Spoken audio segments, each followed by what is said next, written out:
The views, thoughts, and opinions expressed in the podcast belong solely to the hosts. Hello, everybody. And not the Welcome hosts back. past, It's present, Brian or future for Breaking employers. Down Security with third part of our three-part series with Illumio on micro-segmentation. This week we have Nathanael Iversen, who is the product evangelist at Illumio. Welcome to the show. Thank you. It's a pleasure to be here. All right, so I asked this question of everybody, whether or not we're doing a sponsored show or not. What's your superhero origin story? How'd you get to where you get to be, and what does a product evangelist actually do? Well, maybe we can tie those two things together, because maybe being the chief evangelist is something that they do when they don't know what else to call you. Right on. Excellent. For me, my backstory here at Illumio is fairly simple. I was the first person hired that was not an engineer. So my story goes back almost to the beginning. And at the time, I was hired to be the first systems engineer in the company. And so my job was actually to take the product out to our beta customers before we were even trying to sell it, and to help them get it going, to take their feedback back and act as a liaison between early potential customers and the headquarters. And over time, that led into a variety of management and technical roles, from running our systems engineering, standing up customer success, to helping to train our field organizations. And now finally, I'm in this job where I basically, although the job says evangelist, and you might think, oh, well, you're just Illumio's biggest Kool-Aid pourer. But the reality is that I'm more to be a voice that is just about micro-segmentation in the industry. I've had the unique experience of working on literally the largest deployments of micro-segmentation in the world. And so we have a product marketing team that's, real big about kind of the chest pounding and, saying go Illumio. And I get to be a voice that's more about the technology and to represent just what the technology is impacting and doing in the world. Okay, excellent. So thankfully, Illumio's given us some talking points. I know we've talked to Neil and Katie in the last couple of months here, and it's been very enlightening learning about micro-segmentation. One of the questions I wanted to ask, and I was doing some background research, and I was reading about dark reading and some of these items, and one of the biggest drawbacks that I saw about micro-segmentation, other than what to exactly segment, is where all your assets are and where your data is. And, that seems to be the biggest problem that a lot of organizations have with micro-segmentation, where are their assets located and how do they, encapsulate them into this micro-segmentation. Do you have any quick wins for companies that want to put in micro-segmentation, but maybe they're geographically dispersed, or maybe they have a data center, or maybe they have a cloud and a data center? How do they do that easily? Is it just what does the inventory look like for that? And what do you tell them when they have a disparate network like this? Well, in many ways, that situation is the situation where micro-segmentation is really the only thing that will work. The challenge that you have is that if your stuff is spread all over, and presumably there's a bunch of networks and routers and firewalls and other things in between, all of those network devices, they work along the paths that the network provides. In other words, if you've got subnet or VLAN boundaries, then you can put a gate or a control there. If you've got a firewall making a zone, you can put a control there. But if you've got things that are spread all over the place and they don't fall neatly into those zones, you actually need a way to do the segmentation that's not relying on the underlying infrastructure. In other words, it needs to be able to do that separation without making changes to the subnets, the VLANs, the zones, the firewalls, the security groups, the whatever. And it's in that situation that when people are faced with that I think we do get phone calls, and our industry broadly gets phone calls of saying, hey, we can't really throw away our data center and build a new one just to move things around. How do we actually control things inside there? And that is very much something that I think that micro-segmentation addresses when done right. Excellent. Okay. So I thought this was on a news article, but it was in the notes here that we've got. So you said, somebody had added that according to a recent survey of 300 IT professionals, 45% currently have a segmentation project or are planning one. When you say IT professionals, are you talking about organizations? How many of these 45% actually get to fruition and where they're using it on a regular basis? And does Illumio help with, consulting on making that happen? Yeah, well, I think what I'll do is maybe talk a little bit about some of the reasons that we've seen that happen. Now, those particular people, I think, were all people that, responded to a poll and had titles that would broadly fall into the infrastructure or the security side of the house. So probably a fairly typical group of people for your audience. And in terms of like even outside of that, if half of this random sample of people are doing that, who are the people and are there common characteristics maybe that make up this, 54, 53, whatever the percentage is? And I think we see two kind of broad reasons that people are picking up microsegmentation today. There's a small group of people that's very compliance oriented. They're literally shops that have something like PCI. They have SWIFT if they're a bank. They may have HIPAA or healthcare things. They may have critical national infrastructure requirements if they're a power plant or some kind of energy generation or something like that. And so for those people, doing more segmentation isn't something that they woke up and said, hey, let's get us some. It's something that some external regulator or agency said, no, you need you some. And so there is some portion of the segmentation industry that is driven by regulation and compliance. The part of it that is actually much larger at this point, and this is actually something that we've seen change in the last, say 18 months, early or in the cycle of the company and the cycle of the industry, it was predominantly that. It was predominantly compliance. And that's why you have all the early adopters being banks and, people that have huge information assets that they're trying to protect. But more recently, I know that of an organization that they are a pipe foundry. They literally make metal pipes. Okay. And they're pursuing microsegmentation. And you say, I doubt that's because of regulatory and compliance reasons. Yeah, probably not, right? It's probably not. So why would they? Well, I think, and this is the thing that I think I've seen growing, is that increasingly, as there have been more and more breaches, as there's been more and more ransomware and, these kind of things that happen, they're not just happening to Home Depot. They're happening to, East Tuscaloosa School District. And right. Something gets in and it's happening somewhere. And what happens is somebody on the board of a mainstream company, in other words, somebody that's not an IT business first, maybe they make something, they manufacture something, or a law firm or something else.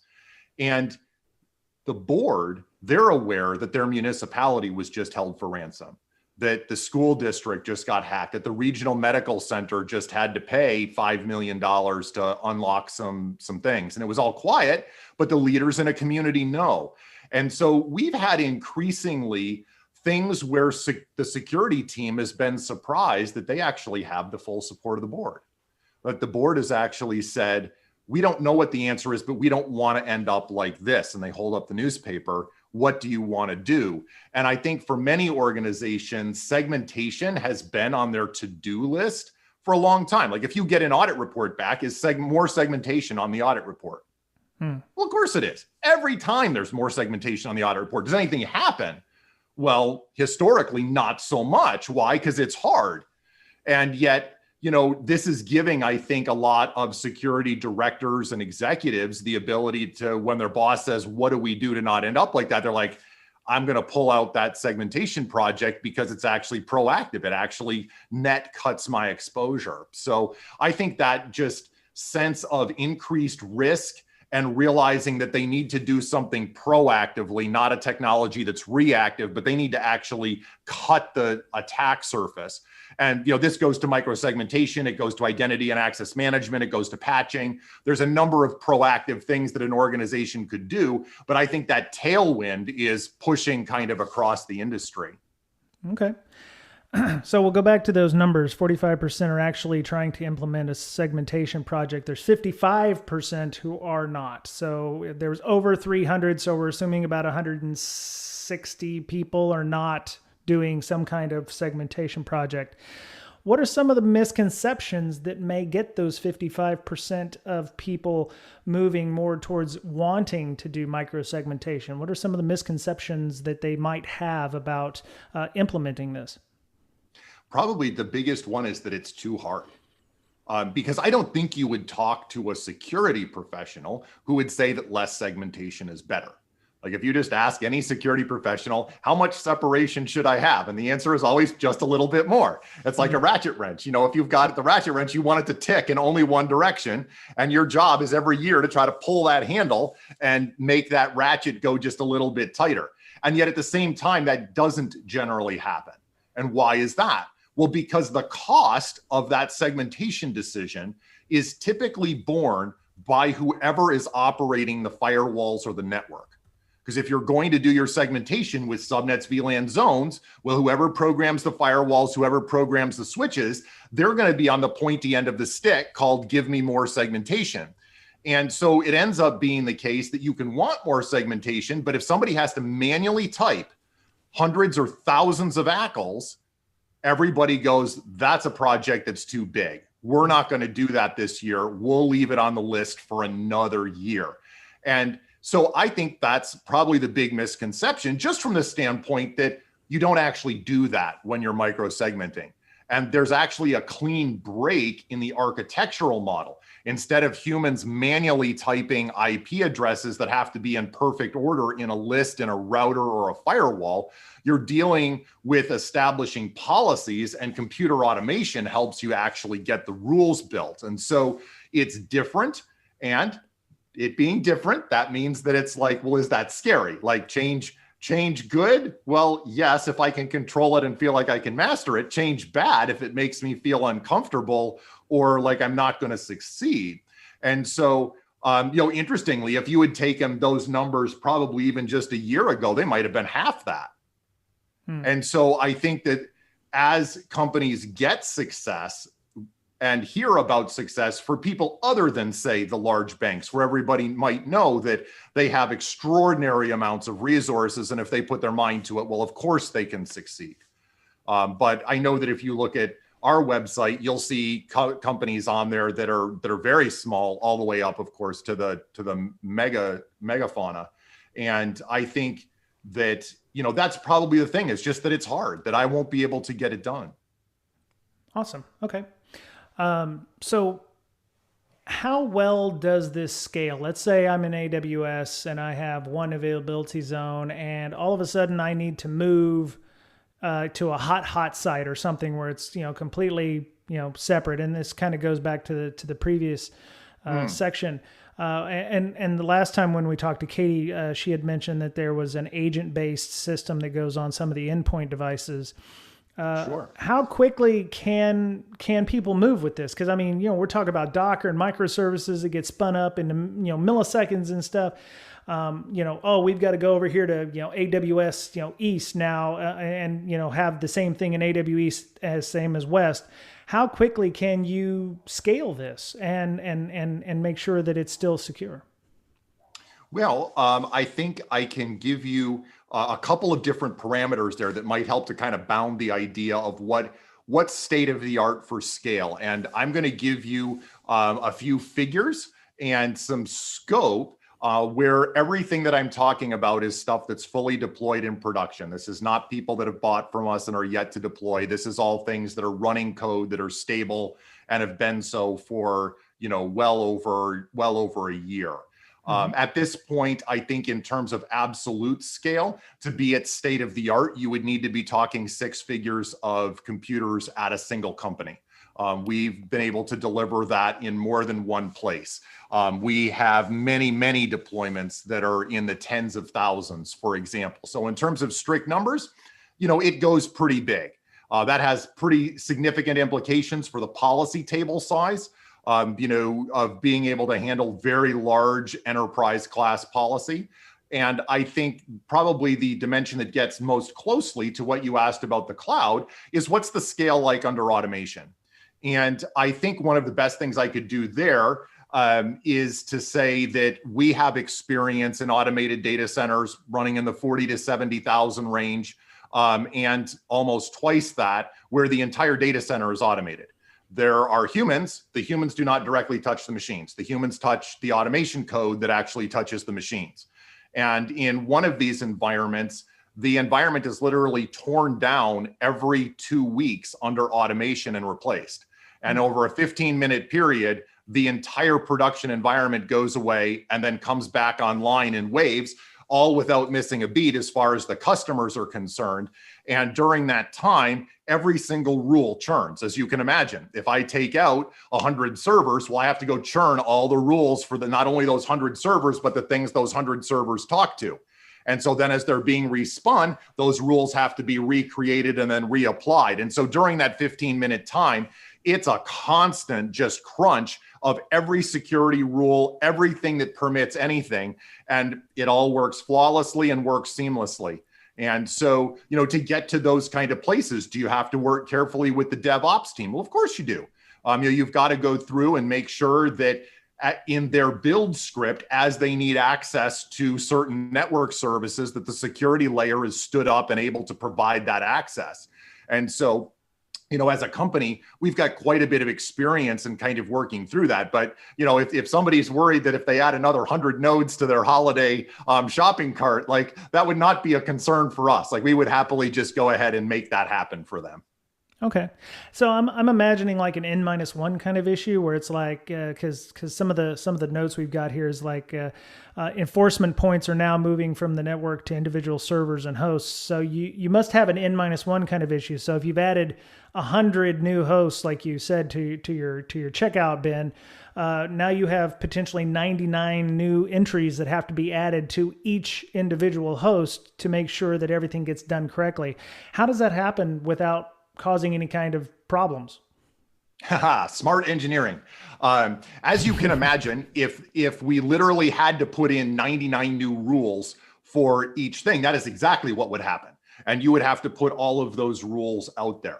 Now inside, and this is going to get a little geeky for just a half sec, but inside of IP tables and inside of the Windows filtering platform, you can actually put the rules in directly, or you can put in ranged rules that are hashed. And at that point, the firewall only has to look up the hash. And so you can replace members of the set without really causing an explosion in the number of rules. And so there's smart things that you can do inside of your product to make sure that those kind of events are actually completely trivial to handle. Okay. So Katie last month also mentioned Windows packet filtering and does this work as well with a purely Linux environment or a Mac environment? Let's say you're a heavy dev environment and all your devs only work on Macs. What's the difference here in the change? Does it work equally with Mac's firewall or pfSense or IP tables? Sure. Well, broadly speaking, yes. The reality is that the network stack of all major operating systems has had a stateful firewall in it for 10, 15 years or more. So if you think about the network stack itself of any of the operating systems, is that mature code? It's super mature code, sure, right? Like I don't know how many trillion packets a day pass through the Linux kernel through the net filter module, but good Lord, is it a lot? And so this code is tested to the same kind of levels that you might expect like a black box inside of an airplane. Not that it's exactly tested that way, but in terms of the field use that it's put to, if there was a problem with any of the stack, with its performance, with how it handled anything, it would get flushed out almost immediately. And so, that's why if you look online, you can actually find the scalability numbers for the Illumio approach, and they're not on our website. You can just go look at what the scalability is of IP tables. You can go look at the scalability of what the Windows filtering platform is from the number of rules it supports, how much throughput, all of these kind of things. And, it's tremendously impressive. And it's just because what's the use of an operating system without a stable kernel networking stack, right? And so these things are there, they're all present. And that's one of the reasons that we chose to use them as a technology, is because they are ubiquitous and they're massively performant. And arguably, like, could Illumio even hire enough engineers to QA code to that level? No way. And so it's an interesting thing that there's this latent capability sitting in the operating system that's completely inaccessible, because who could deal with 10,000 firewalls or 1,000 firewalls? Like, if I went to your organization and said, hey, Sale, like, we're going to give you 1,000 firewalls for free, you'd be like, well, just put them on eBay and give me the money. Like, I can't deal with 1,000, right? Right. But if they're there and you can use them and they're performant and they're not going to be in the way and they have the scalability hooks and all the other things, I mean, these are bits of code that were designed by some of the best computer scientists on the planet, right? Right. Yeah. So I didn't mean to get overly technical there, but when I was mentioning Linux, is there any specific requirements for Linux? Do you have to have a system D based one? Will it work with Alpine if you're using a major Docker kind of a deal? I'm just trying to get my head around how it would work in Linux. I know that systemd has some APIs that would allow you to make changes to firewall. So how does it work in a Linux environment? Is it just a bash script or something, or is there an agent for that as well? No, there's an agent for that as well. Now, like on the Windows side, it is a user-based agent. It's not inline to traffic. So that remains the same. And, that agent is basically there to just put rules into NetFilter.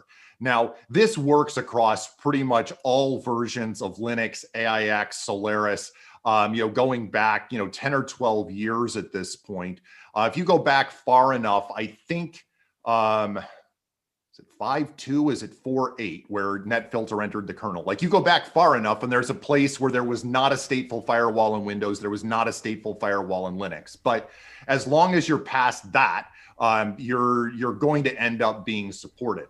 And you raise an interesting other point when you mention Docker, because Docker is one of a number of technologies. Kubernetes would be another, where you have other programs that want to manage some of that firewall table space, particularly for automation things like containers and things like that. And so our support for containers includes the kind of coexistence that you need in order to run Docker, in order to run Kubernetes. And we do both of those at scale across several different, network deployment models. So.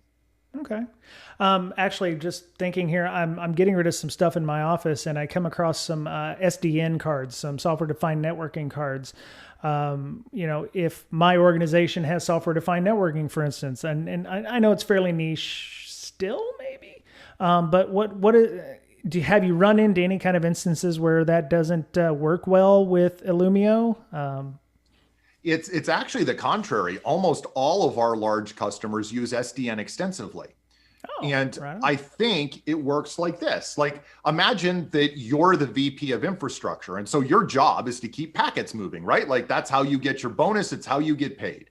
And if in the year 2020, you don't have some ability to automate subnets, VLANs, and zones, that's going to be one of the first projects that your replacement does. Right. Like, honest to goodness, right? Like, the DevOps people can stand up servers in 10 minutes. Like, should it really take 3 weeks to get a VLAN? So there's some of these things that, like, doing automation of the network layer is a thing that needs to be done, especially in the hyperscale enterprise. Now, what's happened, I think, is that many of the largest scale customers went, well, great, we have SDN. Why don't we use that for microseg? Like, SDN can program the firewall rules. And so why don't we just do that? And that's where we hope to save the industry more pain. Because I can tell you that there is a class of our customers that they call us after 15 months of beating their head against that wall. And it's not because SDN doesn't work. And it's not because they don't need SDN.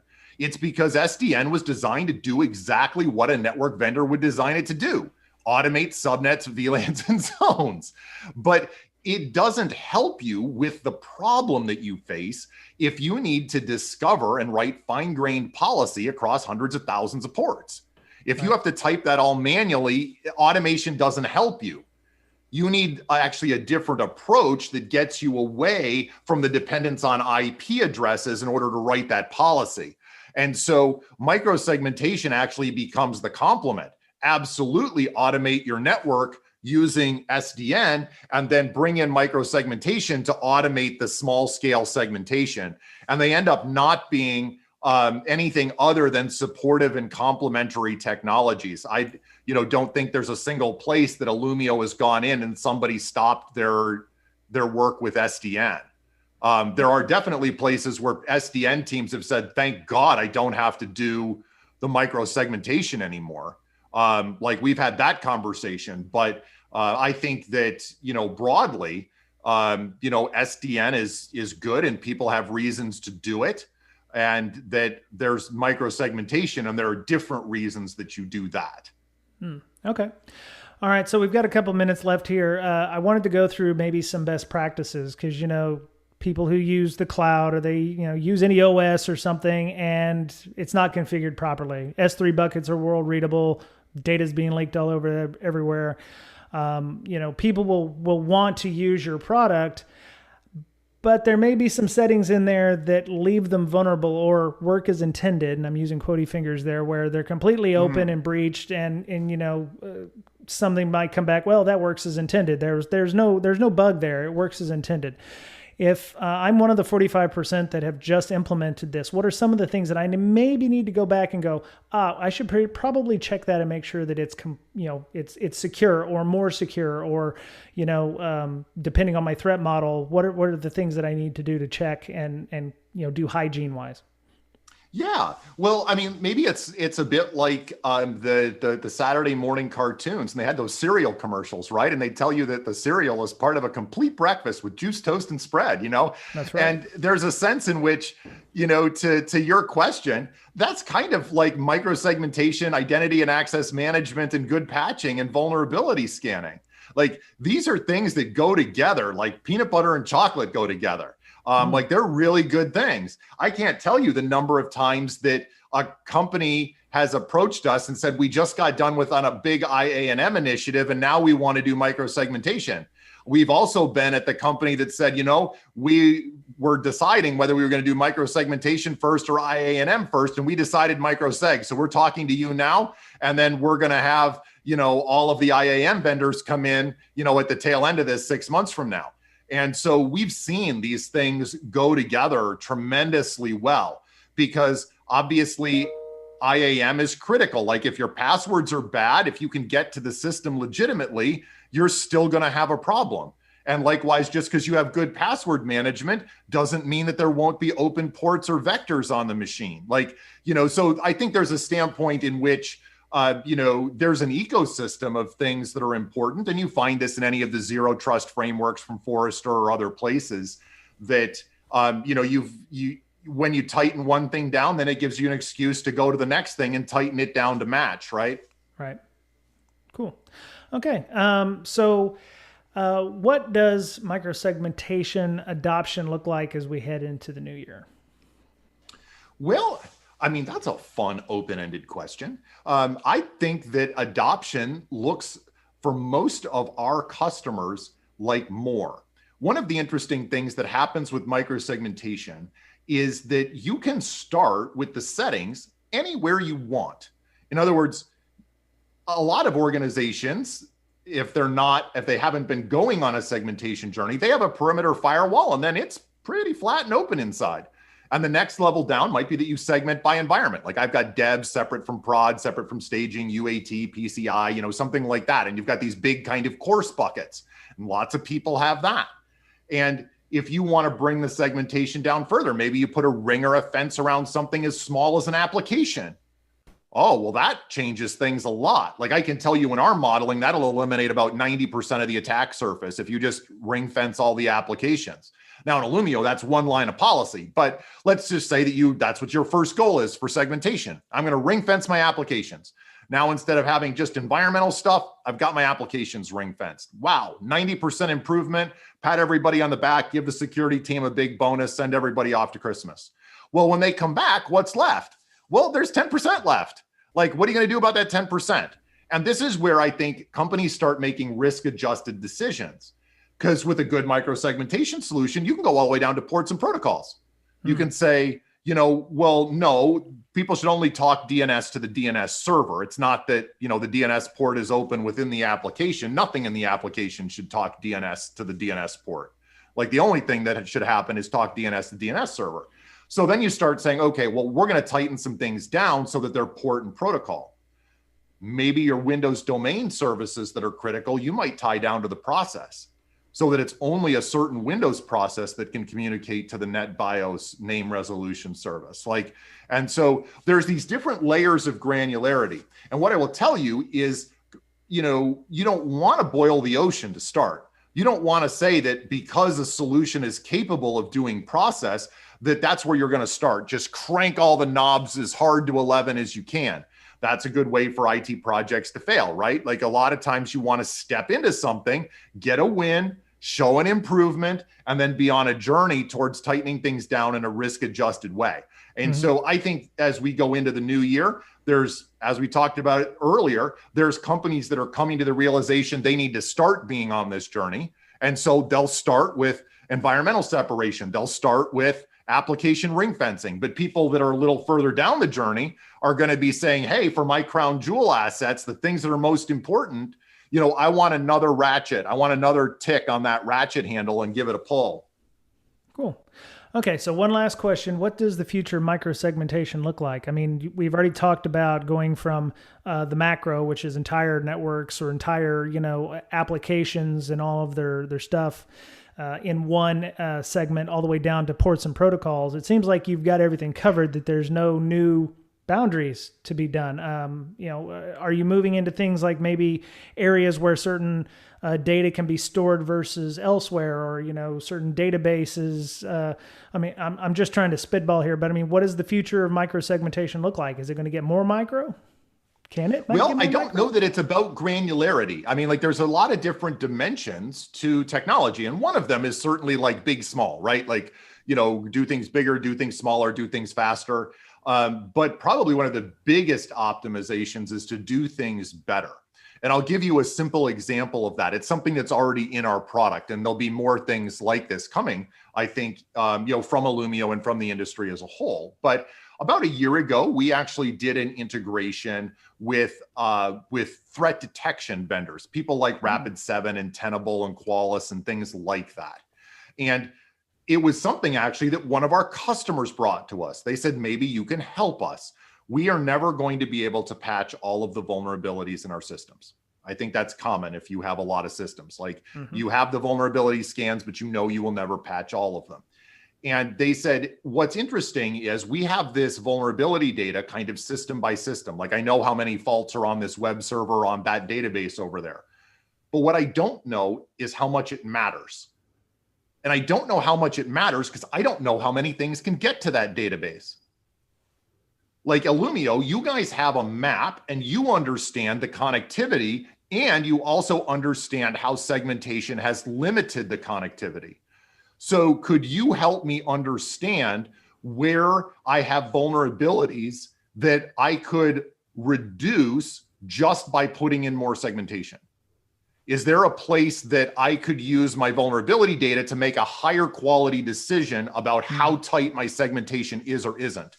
And so that led us to do this work of integration and to develop some things on our map where you can actually get risk scores that are a combination metric of the vulnerabilities, which Illumio doesn't generate. We don't do that. That comes from, the vulnerability scanners, and then our network connectivity metrics. And you put those two things together into a hybrid score. And now all of a sudden you're having a nuanced conversation about segmentation. It's not just more is better. You're actually having a conversation around, how do I meaningfully reduce risk that I understand? This is a known risk. How do I use segmentation as a compensating control for the inability to patch? And that's a nuanced conversation. And I think that, once you get past let me take the first couple ticks on the handle and you get those early gains, then you can start to have a really nuanced security conversation that I think closely mirrors the dialogue that security teams have wanted to have for a long time, which is not just, yeah, let's do more because we know more is better, but how about let's do more because we can prove that more makes an impact and that it actually affects our overall posture. And I can prove that to my boss. I can prove that to my boss's boss, and they can take it to the board and say, we categorically reduced our network risk exposure by 37% in the last 6 months. That's kind of wild to be able to say. Yeah, that'd be great. A lot of times we're suffering for metrics, and it sometimes comes down to how many vulnerabilities you have in the scanner, and a lot of times that's not a good indicator. So yeah, having the ability to say, well, we're more secure now, and here's why, and here's how is a great thing. So I think we're at the end of our time, but Nathanael, thank you for joining us. If people are interested in talking to you more about micro-segmentation, how would they get a hold of you? Well, I'm easy to find as one of the public people in the company. You can find me on LinkedIn under my name. You can certainly find Illumio on the web at illumio.com. And there's a contact us chatbot there. You hit that, we will get people in touch with you. Pretty easy to find. So whether you want me personally or you'd like the company, I think we'll be standing by and ready to help however we can. Awesome. Thank you, Nathanael, for coming on the show. Thanks so much for having me. It was a real pleasure.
And we're done. Awesome. Excellent. Cool. Good stuff. Good stuff. All right. Oh man. How'd that work for you? No, that's great for me. I think this was really good. I appreciate the talking and the straight talk that we would not probably get from somebody who's out trying to sell blockchain. So that's helpful. Indeed. Yeah, blockchain. Trust us. Blockchain. It's the future. Trust me. It's the future. Why? Because it's cool. Yeah, it's got numbers and things, and there's crunchings and CPUs and stuff. Yeah. So So Holly, Ali, thank you for getting this all set up. I will try to get this out in the next few days here. And I would love to maybe in a week or so, or maybe after the first of the year, maybe come back and talk about the future and see if we can do some more of this. Maybe have a customer and some more people from Illumio on to talk about micro-segmentation or other offerings that y'all might have. Awesome. Thank you so much. Really appreciate your time. Sounds great. No worries. All right. Well, y'all have a good holiday week, rest of your year, and a good holiday. And hope we can, meet in meet space at some point in the near future after all the vaccines have been given out. So, thank you all for coming. And where's your virtual space? I don't know where in the country you are. Oh, I'm in Seattle. I'm up here just east of Seattle. Yeah. Where are you at? Very cool. I'm talking to you from Sonoma County, north of the Golden Gate Bridge. Nice.